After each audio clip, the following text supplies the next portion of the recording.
it was really a different kind of show last week, wasn't It was a great show. It was a great show. I enjoyed it even though I never had that teacher. What was her name? Mrs. Allison. By the way, she wrote me just a beautiful thank you note.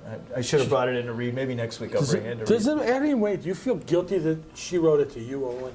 No, she put you in there. It just came to my thanks for address. mentioning it. If we don't do the show tonight, you never mentioned it. Well, no, I did. Didn't I show When did you get it? Tuesday. Did you get it at home? Was it email? No, it came in the mail. You know, the regular snail mail. Tuesday. Okay. All right, I'll bring it in. I'll bring it in I don't next want week. it. It doesn't matter anymore. I'll bring it in next week. I'll bring in one of my guests. And... Quiet on the set. Oh. All right, go ahead. From the iconic Corky and Lenny's Restaurant and Delicatessen, I'm Bob Snyder, and this is Bruce Bogart, and we are the Fabulous Boomer Boys. Oh, yeah. Soon to be the #1 webcast for baby boomers in Northeast Ohio. And before we get started, breaking news, next week, Bruce. Tell him I ready know. for this? All right, I'll tell him. Did Next you week, did you give him your home address? No. Ivan Schwartz. Okay, he's the one that put Cleveland on the national screen map.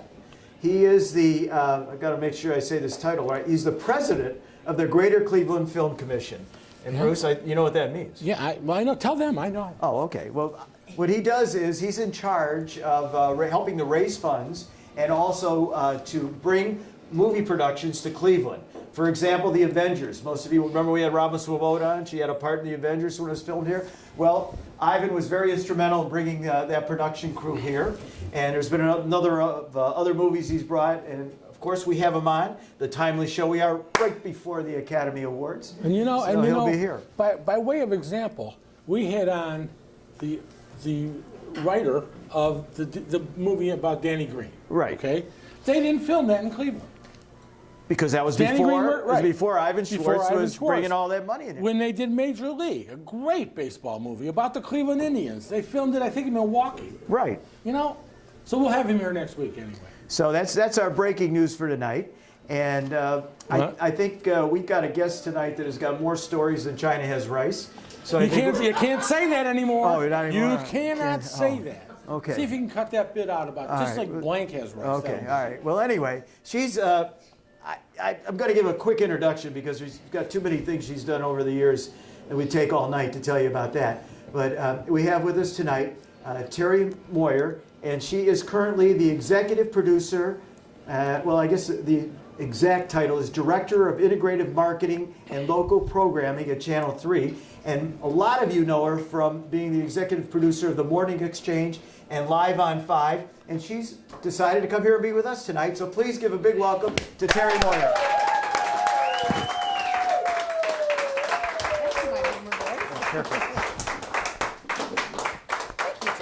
Oh. Bruce, I didn't know you were going to be purple. Nobody told me. Ivan Schwartz is a great guest. Oh, You're going to really enjoy him. All right. We've got a great guest tonight, though. No, that's right. That's right. You're a lot prettier, by the way. One. Okay. Anyway, before we go any further, everybody I've told in person that you were going to be on the show tonight, the first question they ask me is, how's Fred Griffith? Fred Griffith is great. I just had dinner with him in January for his 90th birthday. 90th birthday. Yes. Wow. He did take a little spill, so he is in rehab right now. Okay. Getting himself back up, but he's really great, and we had a great time. We had a little mini morning exchange reunion. Where'd you have dinner? We went to, it used to be Club Isabella.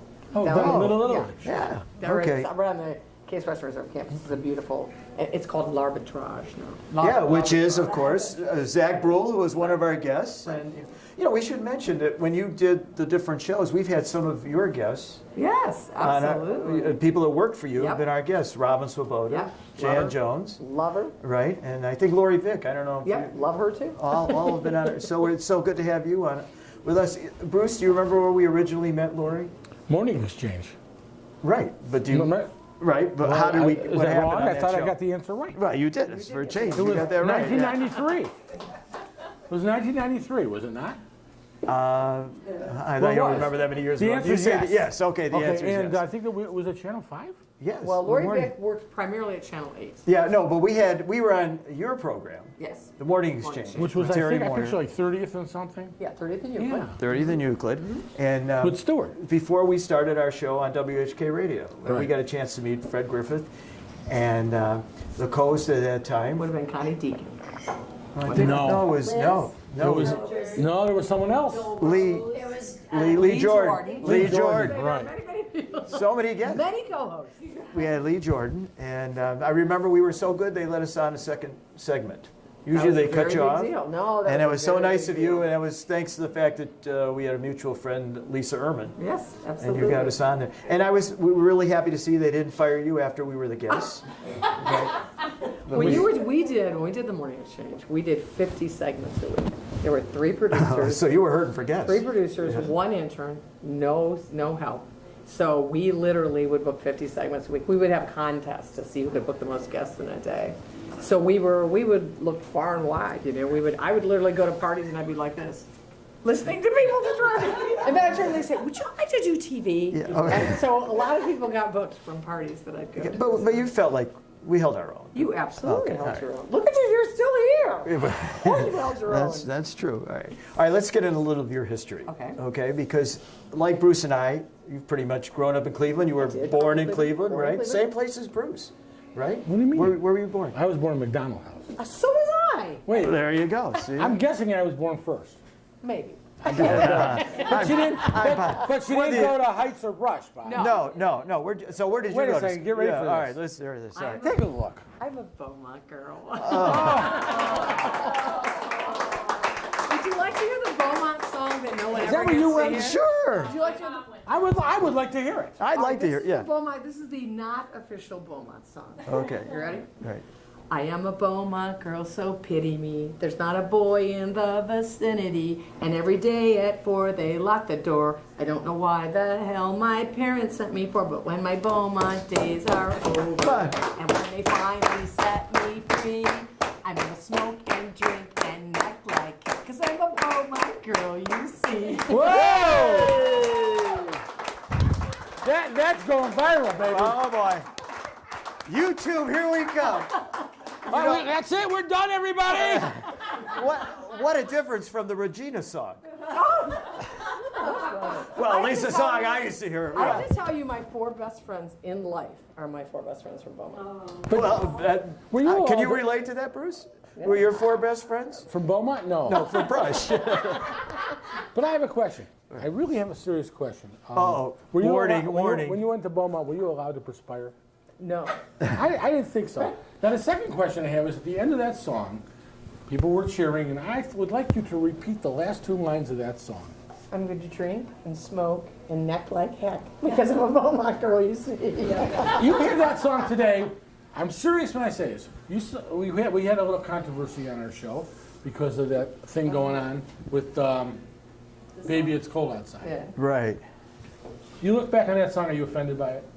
No, but you know what? And again, there are hundreds of thousands of Beaumont girls who would never remember that song. That song just stuck for me because I just thought it was so doggone funny. Because our other song was "Beautiful Place They Call Beaumont," which was this beautiful ballad.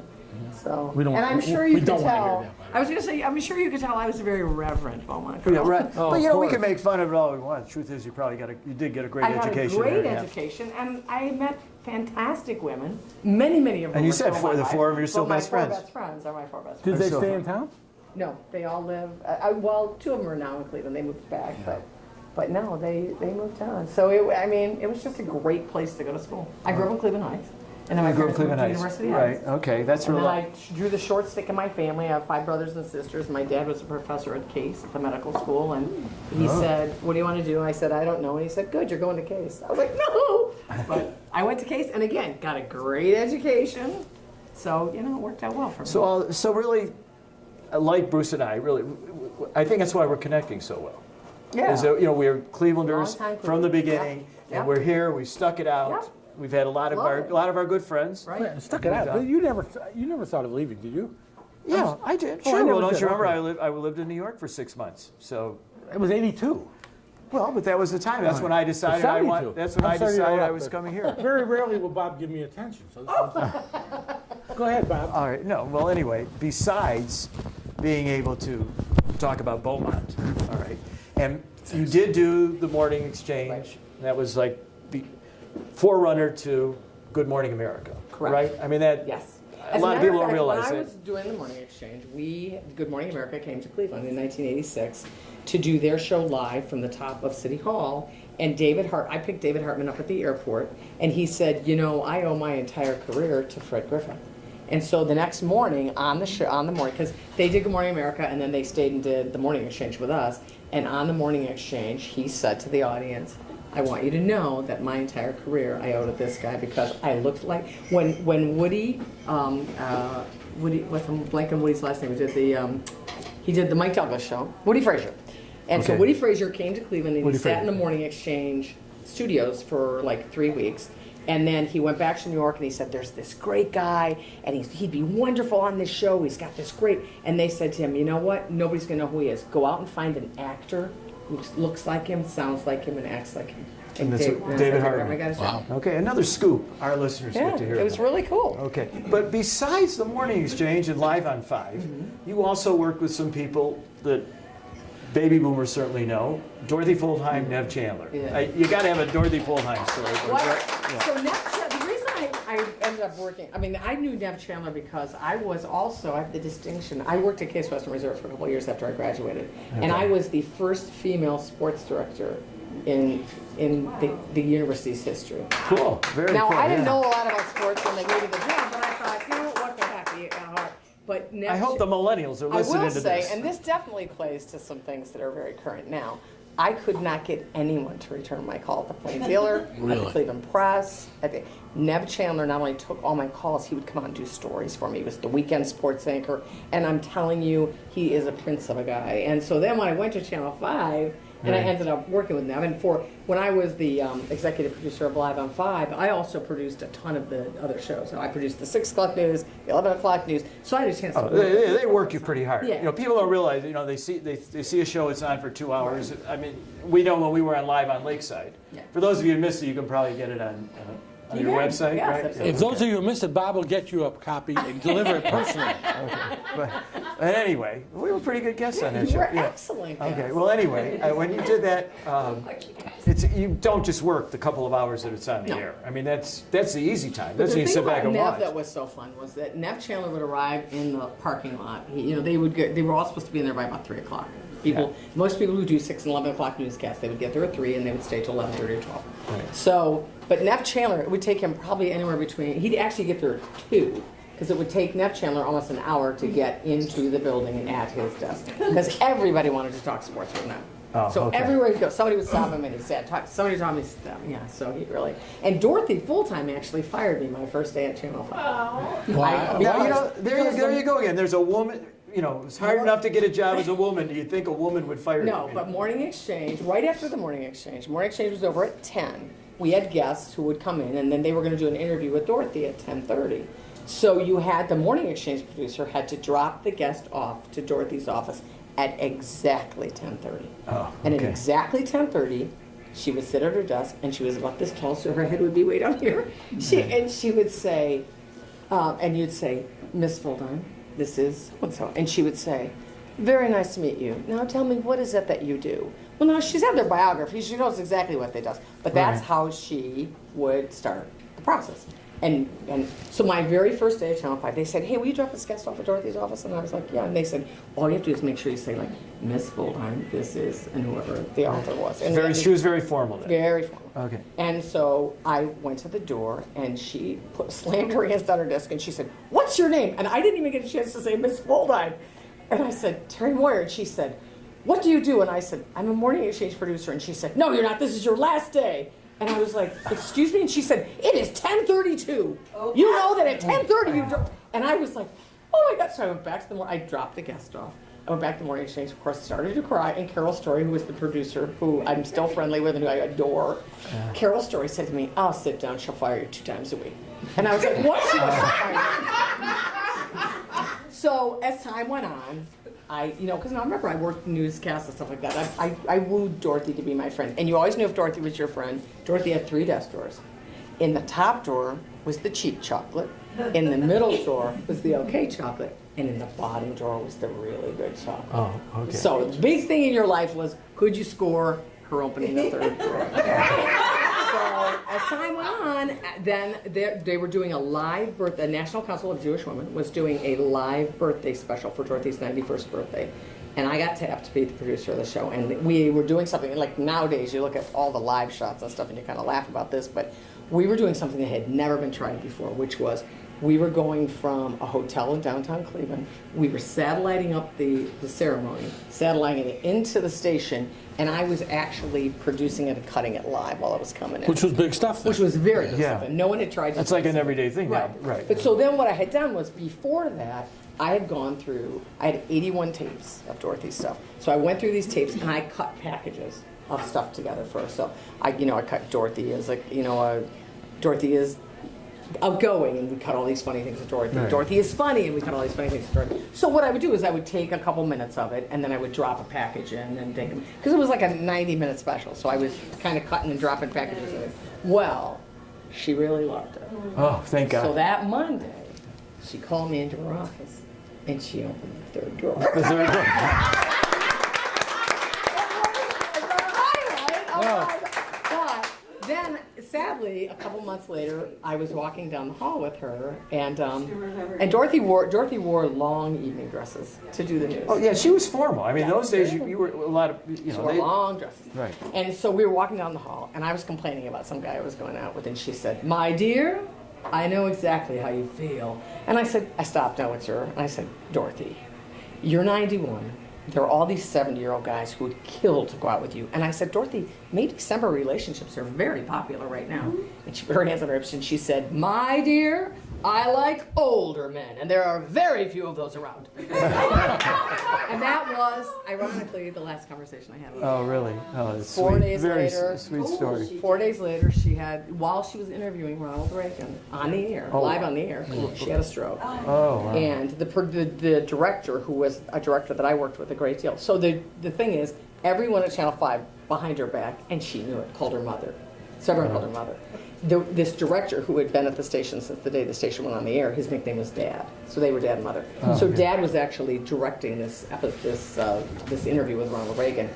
And it was really interesting because about a minute or two into the interview, he turned to the news producer next to him and he said, "Something's wrong with Mother." Oh. And then as it went on, she started to slur her speech, and he turned to the producer and he said, "Stop this interview right now, something's wrong with Dorothy." He got out of there, he lifted her up and carried her to her office while they called an ambulance. I don't remember reading that. Did they keep that out of the papers in those days? It was private, probably, Yeah. right? Thanks, Bob. Absolutely. But I mean, and so then because I had gone through all these tapes, I had what was really for me a real honor, which was I was asked to produce the half-hour special when she passed away. Yeah. So it was really cool, because you know what, you talk about this is a woman who started television at 55, and she told me a lot of these stories. So when she first started. She interviewed Hitler. Yes. Well, the story, that's a very interesting story. And she did tell me that story. Yeah. And what happened was she was working for a Milwaukee radio station. She was extremely fluent in German. She grew up in a German family. Her parents didn't even speak much English, so she grew up speaking very, very fluent German. She was a sickly child. She spent a lot of time in her room in bed, read a lot of books and everything. But then she got a job on a radio station. And she did newscasts and stuff on this radio station. Well, she arranged to go to Germany. It was like, I want to say 1938, maybe. She went, it's long before Kristallnacht happened, but she went over to Germany, and she had an interview all set up with Adolf Hitler. And remember, she spoke fluent German. They didn't even know she was an American, I don't think. And I'm sure they didn't know she was Jewish. Correct. So she was in Germany, and they canceled the interview on her. And she got so mad that she went to his house. She found out where he lived. And she stood on the sidewalk until he showed up, got out of his car, and she said, "Herr Hitler, I'm here to interview you. I'm supposed to interview you this afternoon." And she stood on the street and she spoke to him for a while. She didn't record it, she stood in the street and spoke to him. Wow. She went back to Milwaukee, where she was on the radio. She went on the air, and she said, "This man will be the bane of mankind. This man is solid, pure evil." She got her boss pulled her in and said, "You know what? Shut up. You don't commentate on people who are half a world away. This guy is a big leader in Germany. You need to keep your mouth shut." She knew it right off the. Well, she had And that. then She had years that insight. later, Yeah. she had the opportunity, and I'm going to blow who it was. She had the opportunity to go to Spandau Prison and interview, I don't know whether it was Probably Hess. I think might Hess. have- Hess whoever in- was in, And she did hours of tape with this person. They ran it as a special on Channel 5. It was usually, because it's probably like 1954, 55. When it was all over, like a year or two later, they threw all the film away because they needed space. And it never went national. They would never pick Never it up went like national. nowadays. They went national, yeah. Isn't that amazing, though? Yeah. And they threw it away because they didn't have space. I was like, are you kidding me? Oh, my. See, But it and- was a different world. Let me It ask was you, a different world. I have to just bring this to a personal level now. Okay. Do you save mementos from your life? I save, yes, I save personal mementos. I will tell you. Archives, you might say. I do. I will tell you, I don't have a resume tape because I always felt as a producer that my best work would be my next piece. Got it. So I never really saved. So I do have some old Morning Exchange tapes because we used to save those tapes and we archived those tapes, and I do have old Morning Exchange tapes. But I have my don't- Morning Exchange tape. See? We were on your show. It was I'm on sure you VHS, do. though. It's And on I have things VHS. like- so I have things like on the Morning Exchange, like when I was 8 months pregnant, they decided we wanted to do a live ultrasound of my baby. So they came. University Hospitals arranged to bring this really fantastic machine from New York City. It was Siemens. It was the most ultimate ultra machine. And there was this guy named Kevin Muse. He was this brilliant doctor from UH, and he came down. And they come in, and I come in the studio, and I'm like, I'm 8 months pregnant. I'm like, it was so cool. And I look around, and I go, did you guys like bring a gurney or something? And they were like, oh my God, we forgot the gurney. So what do? We improvise. I laid on a demo table. We put a white tablecloth on a demo table. And I Bob, laid on a demo let's put that on our website. Right. I laid on a demo table and did a live ultrasound. You know, on when TV. I'm listening to these stories you're telling, I can't help but, being that we're aimed at baby boomers, it's so great to hear from somebody that is a baby boomer, a woman, that did become so successful in a time when you really were ahead of the curve. Well, I will tell you, I won't use his name. The director of engineering at Channel 5 hated me so much, particularly because when I was doing Live on 5, it was when live trucks were just coming into being. And so to get a live truck, to go out and do a live shot for a story or something, you have to go to this guy and you'd have to ask him. And you know what? It was a pain in the neck to do a live shot. It really was a pain. Right. And they had to send somebody out.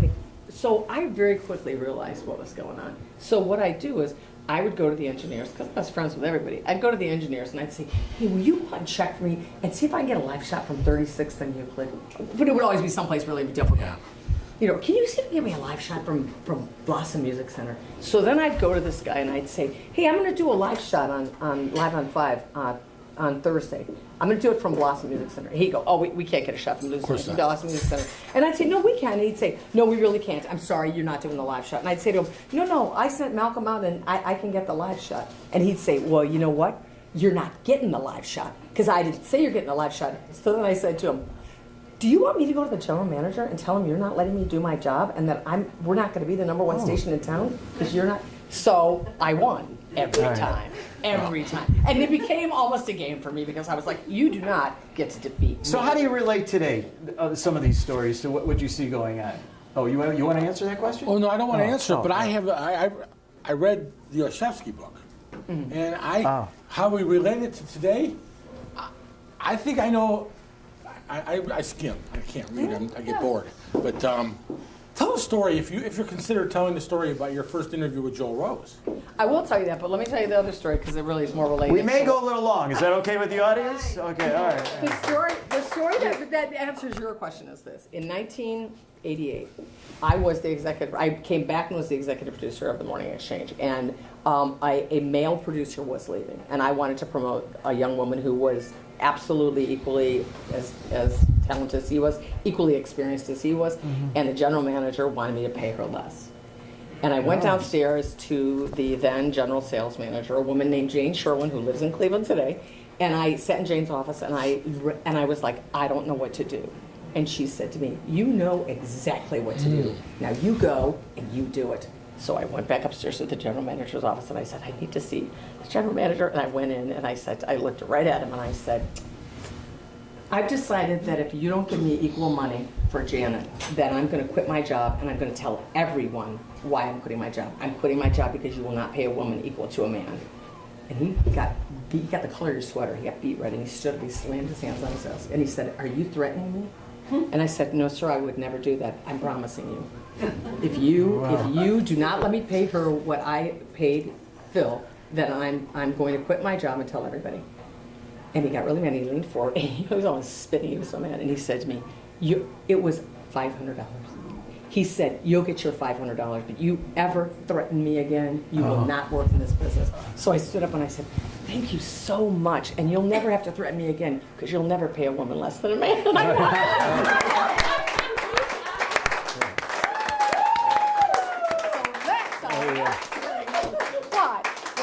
So the way I got my job at Channel 5 is I was actually working at Mount Sinai Hospital. I was the director of media relations. Now we're going to answer Bruce's question? Okay. I was the director of media relations. When do you hear this, Bob? All right. At Mount Sinai Hospital. And they had an open call, an open audition. Liz Richards was leading the Morning Exchange. They had an open audition. A friend of mine, I had done a lot of theater in my youth. And a friend of mine said, I don't know how.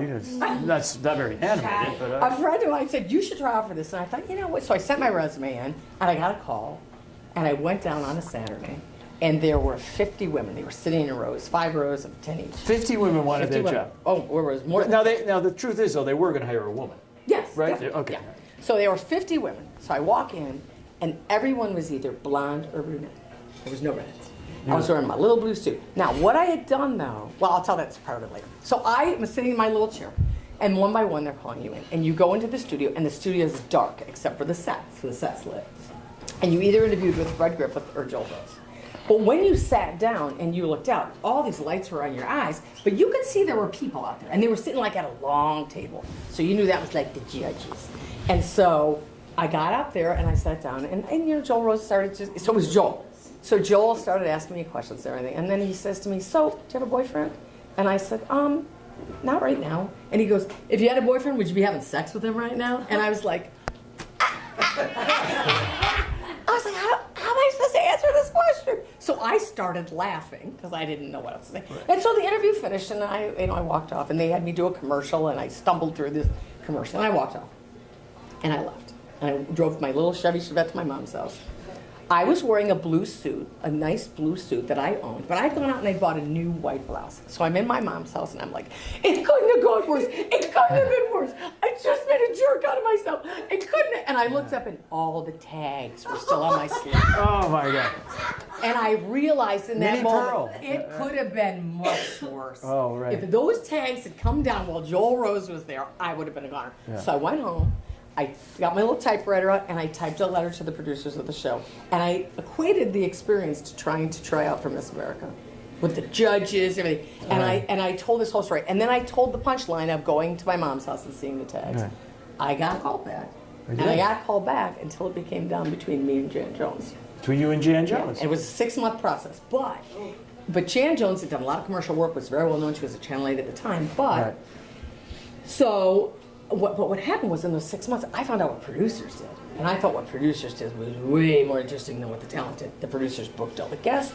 The producers figured out how to do it all. The producers had all the power. The producers had all the, I just thought it was a job where the limit of the job would be the limit of your imagination. And I thought, this is a job. So I became really good friends with all the producers of the Morning Exchange. And one day while I was at Mount Sinai, this girl, Karen Barnett, called me and she said, I'm quitting my job.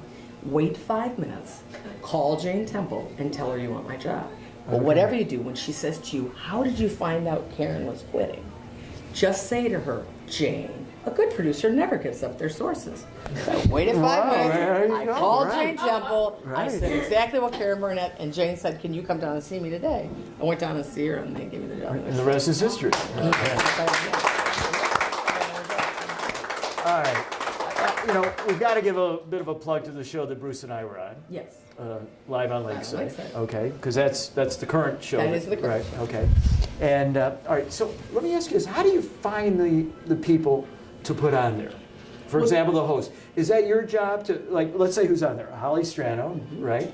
And, right now it's Holly, Michael Estime, Joe Cronauer, Alexa Lee, Daniel Wiggins is our news person, and then we have a guy named Larry Macon, who's a pastor at Mount Zion Church, who I met about a year ago and fell madly in love with him. So he comes on and does a weekly segment, and then my ultimate goal is to use him as a host as we go down the road. Okay, so how did you? Were you involved in the picking of those people? I picked all those people. Well, Yeah. I mean, So Holly's been involved with the show off and on since the show started. Well, yeah. This show actually is the 9th or 10th iteration of a show that started in 1999 or 2000 when Fred Griffith got fired at Channel 5. Okay. Now, I worked with Fred from 1981 until 1998. So when I found He out... never asked you the question Joel Rose asked you. No, he didn't. I know. He's the nicest person. That's what I And the always smartest heard too. that, yeah. But so what happened was I called him and I said, Freddie, what are you doing? And he said, I'm painting my basement. And I said, oh no, you're Fred Griffith. You hire others to paint the basement. You do television. So I went to my boss at the time at Channel 3 and I said, if you will, I looked around, they didn't have any landscape. They had no shows. I said, if you give me 15 minutes in the noon news, I will make you money. This was long before advertorial television had gotten started. But I already knew what I had in my hand with Fred. So he said, what do you mean? I said, I'll sell one segment and I'll book one segment. I get to book one segment because it needs to be topical and newsy and interesting, and then I'll sell a segment to a client, a sales client. And he said, well, give it a try. So we did it was called 15 Minutes with Fred. In the first year, it made $400,000. Because It's around our budget for our show. You can tell by the reflection off the side here how much we so many have. people were so mad that Channel 5 had fired Fred. Fred And Griffith. I knew that. So I went out to people who I knew had been on the show. Obviously, I had a long history with the show. Right. And I was like, they let Fred go. You want to be the sponsor of the show? Bob, you gotta fire me right now. Okay, I have an idea for a show. Okay. Can I, Bruce? Sure, pitch How it. do Do I you know? care? I have no All right, idea well, where all you're right, going. I'm just curious. Just keep it I clean. was thinking of a show, and I thought I'd run it by you. Willie Geist, does the Sunday morning, with and Jane Pauley hosts Yeah. that other show. Sunday. On both of those Sunday morning shows, they have interviews with special guests from entertainment or whatever, and they zero on that. And in the Willie Geist show, I'd like to use that the example. I like 'Cause Well Lived. they go into a restaurant, Corky and Lenny's, and they have an interview with a celebrity, and it's only about 5 minutes. Right. And then afterwards, he says, if you want to see the rest of the interview, you go on the internet, Right. and you can. And then I'm sure what they do is they sell advertising Right. both on the show for that part and then interview. Okay. Absolutely. So I was thinking in Cleveland, what they need is a show with a couple of guys that have known each other. They've grown up, in school I together. like the thought, but they're different. One's smart and one's, well, I don't want to go there. I mean, one's good looking. One's good looking, and one's Yeah, one's appropriate, one's not. one's a We need comedian, balance. and one's a straight guy. That's a phenomenal idea. You like this? But the So- thought is, they have a common bond, and it's friendship, and you can cut the friendship with a knife. It's Right, phenomenal. right, and they have that chemistry, Absolutely. and you zero in on people from Northeast Ohio. Now you've done that on some of the news shows. I don't know, is this Adam Miller? Maybe I think it was his idea. Is he the new news Yeah. director Brilliant. from Orange, where Miss Orange, Reibold, our yeah. guest last week, was a principal. I wonder if that was his principal. But anyway, you might want to run that by Adam. Yeah, I'm But sure she's anyhow, got nothing better to do. Write that down. yeah, okay. So anyhow. Did he have Anyhow, this? so you have somebody, let's say, like Robin Swoboda, Jan Jones, right? And you have them on these segments because people want to know. Like I mentioned earlier, everybody want to know how Fred's doing. Right. Fred Griffith, and you have that kind of an interview for let's say the 5 minutes on your Sunday morning show, and then after that, the rest of the interview that wasn't edited out, you put on the internet, available for people, and you sell time for that. And I think we have a hit. What do you guys think? But anyway, yeah, I just thought I'd run that by you. You never know. Well, Weekends were available, just in case. Well, so the show, the little 15-minute show evolved and became a 30-minute show called Studio 3. Became a 90-minute show called Good Company, which then became a 60-minute show. Wow. And then in 2012, became a show called Live on Lakeside. And so that's the show that's there today. And in 2012, that's when we brought Holly back. And it was Holly and Michael Cardamone. And then Michael left about a year ago because his business was just getting so overwhelming. He just didn't have the time to. Oh, he does all those advertising He for does that Northeast furniture. Factory Oh my Direct, God, that guy. He's on TV more than he was. Yeah. So that's how the show is what it is today. But the difference between the Morning Exchange, where no guests ever paid to be on, Yeah. and Live on Lakeside is what we call an advertorial show. It's Did you supported pay to by get on people. that show? I took It's a bus great. downtown. I took a bus It's downtown. primarily Thanks for the supported by ride. advertisers. And the challenge with producing something like that is how do you make that really interesting? All right, let's compare Yeah. budget of the Morning Exchange. We talked about this off the air before. I mean, people don't Well, realize what it was when you guys were Right. top of the heap here. So now remember, I took the executive producer of the Morning Exchange, I took that in 1988. The show, it was already at that point 17 years old, Right. 16 years old. So what the budget was originally and what the budget that I had was obviously down because the Yeah. business was changing. Right. The budget that I inherited when I took the show in 1988 we were about number 11 market, I think, in 88. And the budget for the show was $750,000 for the travel budget. Travel budget, just travel budget. So you could bring someone in So like we can now, I will Johnny tell- Carson or I something. will tell you on the flip side of that, on the Morning Exchange, I was the highest paid producer they had ever paid on the Morning Exchange in the history of the show. And I was hired in 1981, so it was 9 years into the show. I made $9,000 a year. I borrowed the money from my parents. We're for the it. wrong. I guess we got. I'm glad I'm selling steel. You really don't make as much money as people think you do in television, but you meet people.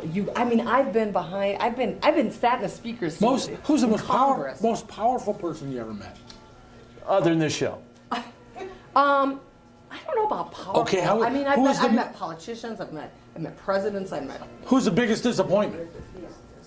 my favorite guest was Debbie Reynolds. Oh. She was awesome. Tammy. She was really awesome. Yeah. The biggest disappointment, probably. Oh, I probably shouldn't say who it No, was. you have to. No, It's the right thing to do. All right, it's someone. This is who only on spent- YouTube, being seen all over the world. Go ahead. No, because he's still. Okay, initial. I got it. I'll tell you what.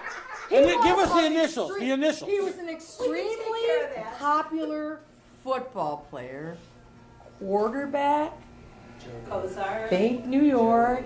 Joe Namath. And he came to the show and he spent the entire night drinking with an old yeah. friend of his. Yeah, So he's when reformed. He is when reformed, by I the way. know. Yeah, but I when know. he got to the Morning Exchange, he was wearing sunglasses, which he refused to take off. We were doing a live show at Higbee's. You had a problem with that? Yeah, no, What's no, wrong with no. sunglasses? He was wearing sunglasses that he refused to take Fire off. me. Now's the time to fire me. Oh. And he didn't feel well, and he didn't want to be there, and he was really rude. Oh. But he got his because we took him back to the station to meet Dorothy Fulltime. Oh. And at 10:30 on the money, I walked him in there, and I said, "Miss Fulltime, this is." You know, You know. she was a big sports fan. She didn't have a And clue who she he said was. to him, "And Mr. Namath, what is it that you do?" And now remember, he doesn't feel good. He really didn't feel good. Yeah. And he goes, "Hey, lady, if you don't know what I do, why are you interviewing me?" And she stood up and she slammed her hands on her desk and she said, "Get him out of my office." And I thought to myself, you shouldn't have done that. Yeah. You heard it here. And Right the here. PR person said, "Oh, he didn't mean that. He didn't mean that." She said, "I said you get him out of my office." And I turned to the PR person. I said, "This interview's not going to happen." And it didn't. Now I remember though, she actually did that that kind of thing live on TV. Though baby boomers will remember this, right? Jerry Rubin, who was I forgot what not Black Panthers, what Chicago. He was Chicago 7. Chicago 7. Chicago 7. And he said to her, she was interviewing him, and he said something about the pigs. And she said, "Mr. Rubin, when you're talking about pigs, are you referring to police officers?" And he said, "Yes, I am." And And she she said- said, "Well, I have a lot of friends who are police officers." And he said, "Well, I have a lot of friends who are Black Panthers." And she took his board and she threw it across the studio and she said, "Get out!" Yeah, that was on TV. And That's- they I have remember this, and they seeing have that. this class because they still have a tape of that of his eyes going like, "Whoa!" Yeah. She said, "The interview's over. The interview's done. Cut the interview." Well, She had- our interview is getting near an end. It's almost over, but not because of that. You've been great. Oh, Audience, what do you, I mean, we got to do it again sometime, really. We got to do it again. I feel like we've just barely skimmed the surface here, Bruce, with all the different... Bruce. You, Bruce. I'm excited. I'm sorry, I'm excited. She said, this is fantastic. You got to tell your friends, those of you watching it, to go onto YouTube and see this, because this is not to be missed. I No, gotta tell and you you've know been what? great. And I said, what did I say? We're sitting out there before the show, and I said we've had a lot of great guests. This was the best pre-show interview we had had. Right. And I said that 45 We minutes did, ago. we did. And you're behind the cameras, so And I am let's happy. remember that. And I'm happy there. Yeah, it's great. And I bet, and I know I've talked, one of the things I did talk to with when Robin was here and Jan Jones and Lori, all had only the best things to say about you. And they don't work for you anymore, so they didn't have to do that. You know, they encouraged us. Rock solid. they encouraged us to have you as a guest also. But so I mean that's so important. I think that the people that work for you and don't need to say, they're saying all those great things about you. So I appreciate I think that speaks for it. But anyway, next week we've got another great guest. I'm sure, right? You agree? He's Ivan Schwartz fantastic. from the Cleveland Film Commission. And Bruce, you always like to have the last word. Well, I didn't get a word in anywhere. I mean, I do want to thank our guest. I want to thank my bodyguard, Alan, who got me here safely. Thank you, Alan. Thank you, Alan. We want to thank our showrunner, Susan. Tyler, our camera person. Tyler Plebin, and Tyler, you better get this one good And because we And just out of curiosity, the last thing I want to say, and first of all, this is the longest I've ever spoken to a girl that went to private school. That's a fact. He's not lying, by the way. No, I wasn't. I grew up in South Euclid. I was a product of a broken home, and it goes on and on. And then I was married to someone from an East Coast state, and I wasn't allowed to speak without raising my hand, which is where I got this thing. But anyway, I want to thank everybody for being here. I'm looking forward to Ivan Schwartz next week, and I'll let you have the last word. Okay. Please, all of you here, I hope you'll go home and watch us on YouTube tomorrow. Those of you watching on YouTube, we love to hear your comments, which I forgot to say. We had a number of comments from people that did not go to either Orange or South Euclid in her schools, that enjoyed looking back at the nostalgia when we had Mrs. Allison on last week. So you might want to tell some of your friends to go back and look at that one as well. Can I, one more thing. If anybody, I knew he wanted the last word. This is important. I just thought of this. It's one thing to hit us on YouTube or to hit us on Facebook and get a look, Here's something that no one will know about. It'll make me feel good. Every time you drive down Chagrin Boulevard, from Landers Circle to Chagrin Falls, when you pass Gail Allison Drive, honk your horn. Honk your horn. Nice. Thanks, guys. On that note, we'll see you all next week. Thank you for listening and watching.